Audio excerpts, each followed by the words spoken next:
Hi everyone, this is Group 5 and our topic is the programming strategies and distribution, the different programming strategies used and the issues of concern in the electronic media. Broadcast programming. According to Butler and Matz in 2002, broadcast programming can be defined as the art and science of planning and executing the daily, weekly, monthly and quarterly seasonally recurring broadcasts of mass media, such as the radio and television. Broadcast programming can also be defined as the practice of organizing or ordering of broadcast media shows, typically the radio and television, and it could be done in a daily, weekly, monthly, quarterly, or season-long schedule. In order to understand the nature of the medium, it implies that you take note of the characteristics of the medium and taking full advantage of the medium's potential to fulfill the expectations of the target audience.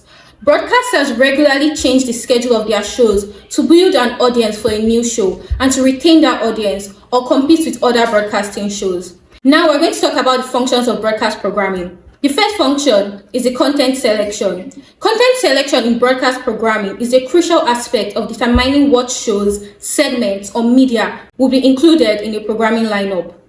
This process involves careful consideration of various factors to ensure that the chosen content aligns with the goals and audience preferences of the broadcasting organization. The second function we have is scheduling. Scheduling in broadcast programming is the process of creating a structured and organized timeline for when specific shows, segments, or events will air on a television or radio channel. It's a critical aspect of programming management that involves careful planning to ensure that the content reaches the intended audience effectively. Scheduling determines the time of each program, specifying when it will begin and when it will end. This includes setting the start and end times for a daily, weekly, and seasonal programming. Now we have audience targeting. Audience targeting in broadcast programming is the practice of tailoring content to specific demographic groups and viewer preferences to maximize the appeal and engagement of the programming. It involves understanding the characteristics, interests, and behaviors of the intended audience and creating content that resonates with them. Now we have advertising integration. Advertising in broadcast programming refers to the strategic placement and seamless incorporation of advertisements with the programming content in order to generate revenue for the broadcasting organization. It involves the careful planning and execution of advertising strategies. And the most common form of advertising integration involves scheduled commercial breaks during the programming. Finally, we have compliance and regulations. Compliance and regulations in the context of broadcast programming refers to a set of rules, standards, and legal requirements that the broadcast organizations must adhere to when creating and airing content. These regulations are placed in order to ensure that the broadcasting is conducted in a responsible and ethical manner, and they can cover various aspects of programming, including content, advertising, licensing, and technical standards. Radio format and its importance to radio programming. Radio format encompasses the specific styles and content themes adopted by radio stations to shape their music, talk, and shows. These formats play a crucial role in radio programming as they allow stations to target and retain specific audiences. By selecting a format, a station can tailor its content to cater to diverse listener preferences and connect with a particular demographic, which is vital for ratings, advertising, and overall success. Radio formats encompass a wide range of content, including commercial music, news, bulletins, DJ talk, jingles, commercials, competitions, traffic news, sports, weather, and community announcements, all designed to engage and entertain their chosen audience. These formats are also used as a marketing tool and may undergo frequent changes to adapt to evolving audience interests and trends. Approaches for format selection. Choosing the right format is crucial for the success of radio station. Here are some approaches for format selection. First, we have audience analysis. For you to start your radio programming, you first of all understand who are your audience, what is their age, their gender. These are the crucial things you should know. Which music am I to use for them? These are the things that will help you in selection of your program. We have competitive analysis. Look at the other radios. Okay, what are they doing? What am I not doing? With this, it will help you to create your own music for them, which will make your own radio station unique. Market trends. Keep an eye on what popular right now. If certain type of shows or music are trendy, you might want to consider them for your station because this will help you to stay tuned in the program and it will help to keep your audience. Feasibility and resources. Think about what your radio station can afford to do. Some types of shows or music require a lot of songs or special equipment. Make sure you can manage it. Community and local needs. If your station is from a specific town or area, think about what those people want to hear. You can include shows that are important to your community because this will help to maintain your audience. Format flexibility. Some radio stations can change what they play at different times of the day. For example, they might play rock music in the morning and pop music in the afternoon. This can help attract more listeners. Test and adjust. Once you pick a format, keep checking how well it's doing. If you don't like something, you can change it based on what they say and how many people are listening. By carefully considering these approaches and conducting research, radio stations can select a format that aligns with their audience preferences and market conditions, ultimately contributing to their success in radio programming. Television programming. Television programming refers to the planning, scheduling, and production of content for broadcasting or television networks and platforms. So when we talk about television programming, it encompasses varieties of programs such as series, shows, and more. The aim of television programs are to educate, to entertain, and also to inform. So according to Dominic and Sherman, television programming is defined as the art and the science of creating and selecting television content that would not only attract audience but then hold the audience. So when we talk about this content, we are referring to drama, news broadcasts, documentaries, reality shows, sports events, and so many more. And all these programs are carefully curated to meet the preferences and expectations of great numbers of audience, or rather the target audience. Now, I'm going to talk about original content production. Original content production, this simply means the creation and development of new and unique television programs that are not existing on what someone has done before. It simply means that it is innovative, fresh, and has to do with new creations. It involves a fresh, innovative, and original storytelling, characters, and concepts. Original content is often created by writers, producers, and producing companies. There are key characteristics in original content creation in television programming, and they include 1. Uniqueness. This simply means that original content is distinctive and does not replicate what someone has done before. Number 2, creative development. This simply means that it involves a creative process of conceptualizing, writing, and planning television programs from the scratch. Number 3, investment. Networks, production companies, and streaming platforms allocate resources for the development and production of original content. Number 4, diversity. This simply means that original content spans a variety of genres and formats to cater for its different audiences. Methods used for acquiring programming for TV. First-run syndication. First-run syndication is a distribution method for television programming where content, typically a TV show or series, is produced and distributed directly to local stations, bypassing traditional network distribution. This method allows content producers to sell their shows directly to local stations, which air them at various times. First-run syndication is often produced at a lower per hour cost than network programs because of the high license fees required for the latter. First-run programming contains a lot of risks. According to Barron and Davis 2015, first-run syndication refers to the distribution of television programming directly to individual stations rather than to network or network affiliates. This allowed content producers to reach a broader audience beyond network television. In this model, content producers or production companies create shows and sell them directly to local television stations. In summary, first-run syndication is a distribution model for television content that allows producers to bypass network distribution and sell their shows directly to local television stations. It's been a significant part of television industry, offering a diverse range of programming while relying on advertising revenue for financial sustainability. Off-network syndication, also known as syndicated television, involves the licensing and distribution of previously aired television programs to local or national television stations for rebroadcast. This is typically done after the original network airing has concluded. Off-network syndication allows television stations to air popular programs without the production costs associated with creating new content.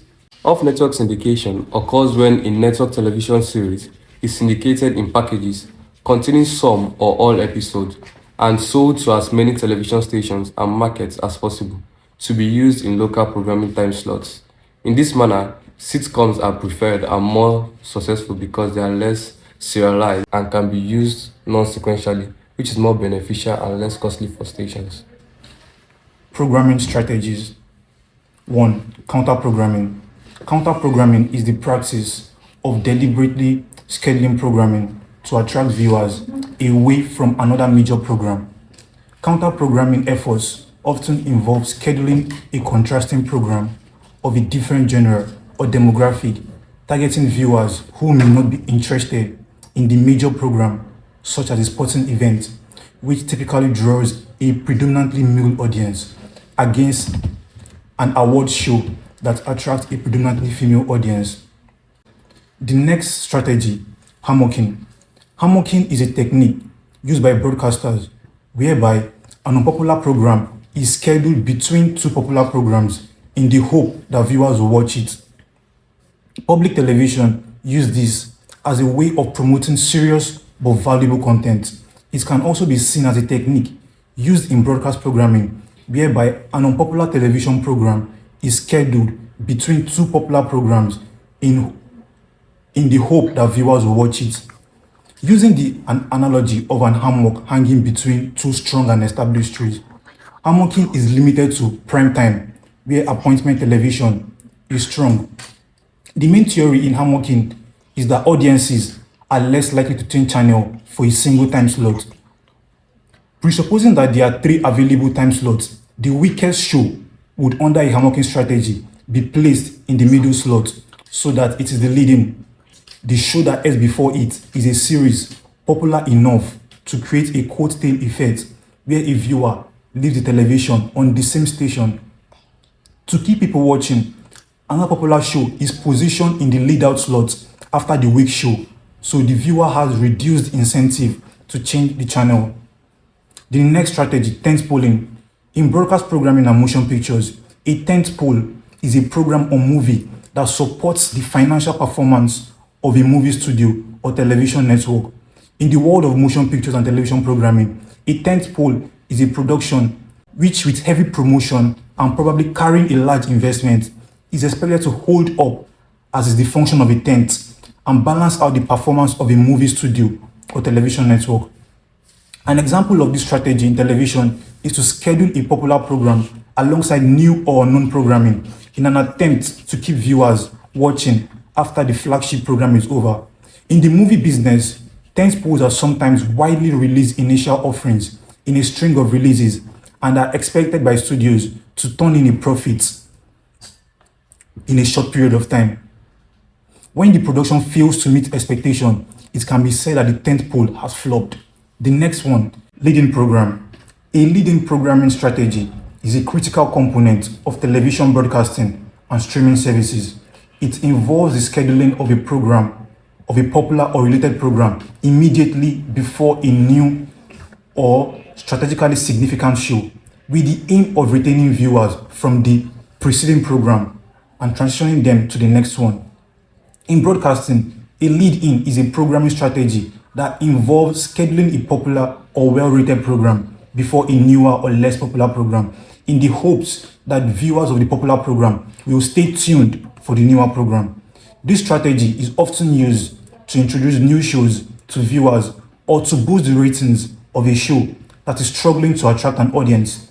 There are several reasons why a lead-in can be an effective programming strategy. Firstly, viewers are more likely to stay tuned to a channel if they are already watching something they enjoy.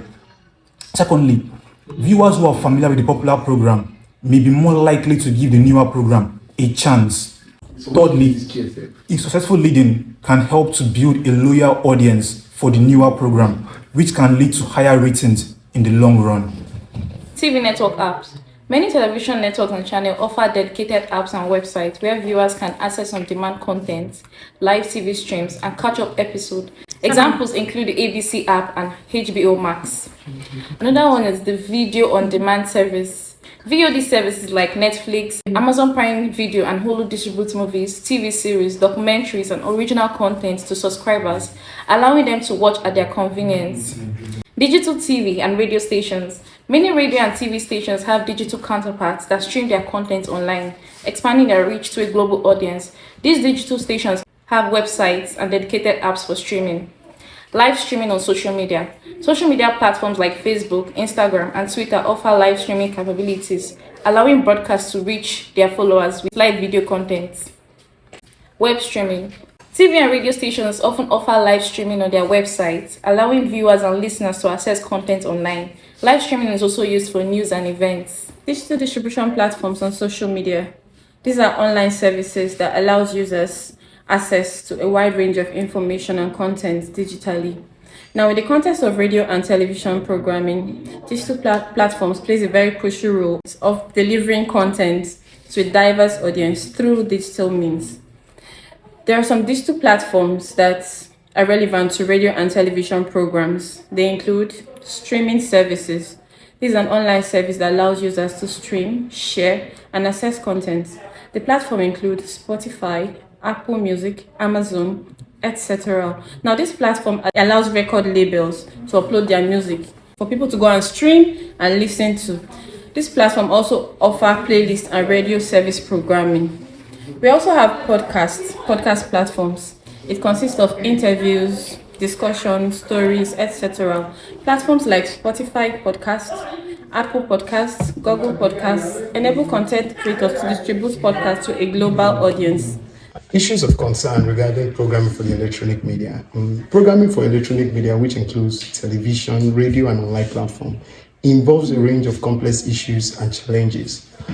These challenges are of varying degrees of concern for the electronic media. As a unit bequeathed with responsibility of informing the public on various subjects in society, of course, it is expected to be met with tough concerns which are to be examined. And there are several issues of concern for the electronic media today, but we'll be looking at a little bit of them. We have copyright and intellectual property. Of course, you know that electronic media often rely on copyrighted materials, which can lead to legal challenges if not appropriately used. Then we also have issues of technological advancement. Technology is now on a rapid evolution, and media are expected to catch a fast grasp of this whole thing. And if they miss out on them, it could be an issue. Fake news and misinformation is also part of this issue of concern of programming for electronic media. We talked about just a brief issue of concern. The major ones are intense competition for audience. Now, intense competition for audience is a significant challenge and issue of concern in electronic media, the television, radio, and online platform. Due to competition for audience, this has led to proliferation of content, where digital age has led to explosion of content across platforms. There are so many content littered around the internet and even on cyberspace, which has led for audience fragmentation. And this fragmentation makes it difficult to capture a substantial portion of the audience. With so much content available, there's competition for audience attention, and which is often driven by quality of content. So high quality, it is expected of the media to produce high quality programming, including compelling storytelling, engaging visuals, and relevant topic, which is crucial to attaining and retaining your viewers.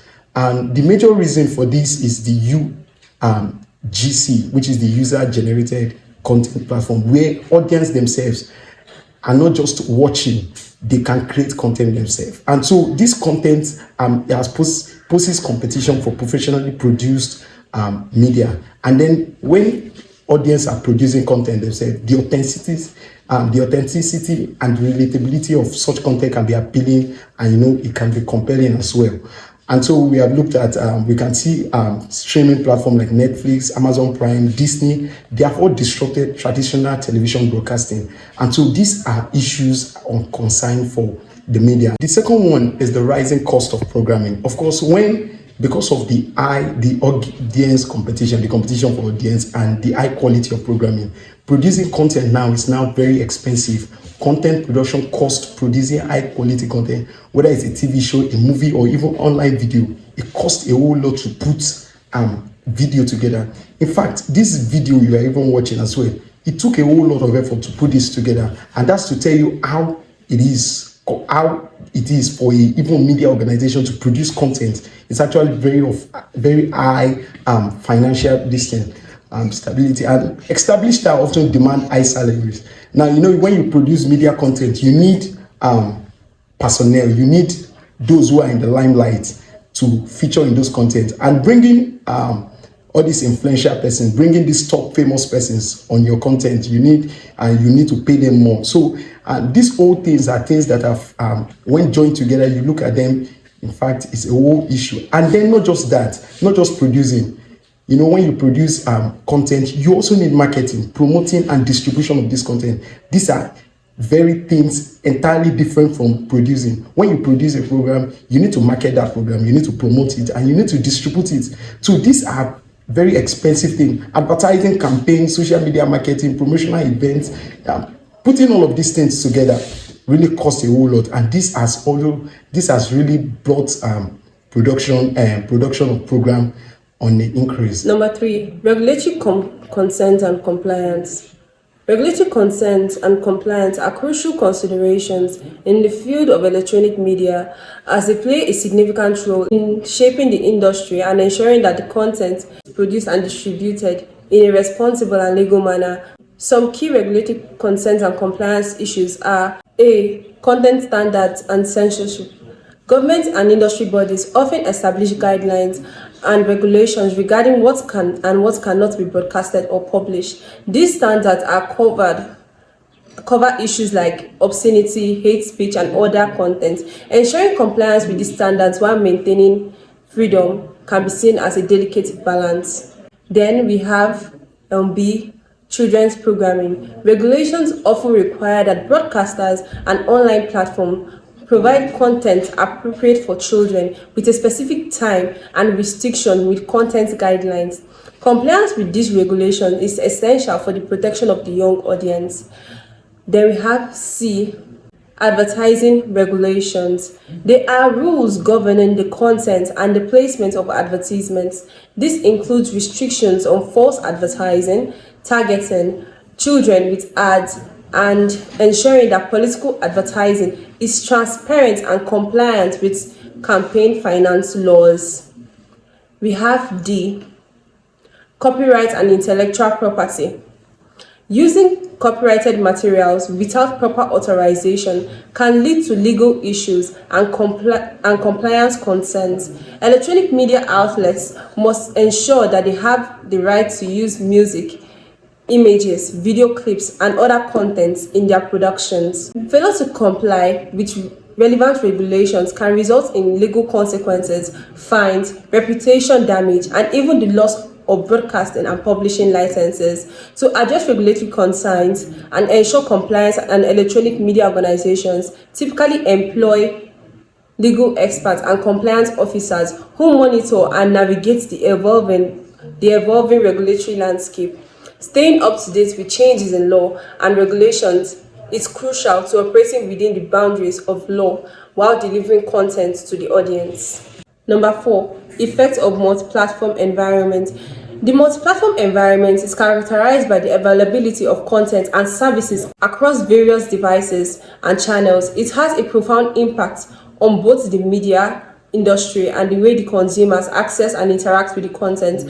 This has led to audience fragmentation as viewers and listeners are spread across different platforms. As a result, it is more challenging to capture and retain a large unified audience. Thank you so much for listening. Please like and hit that subscribe button.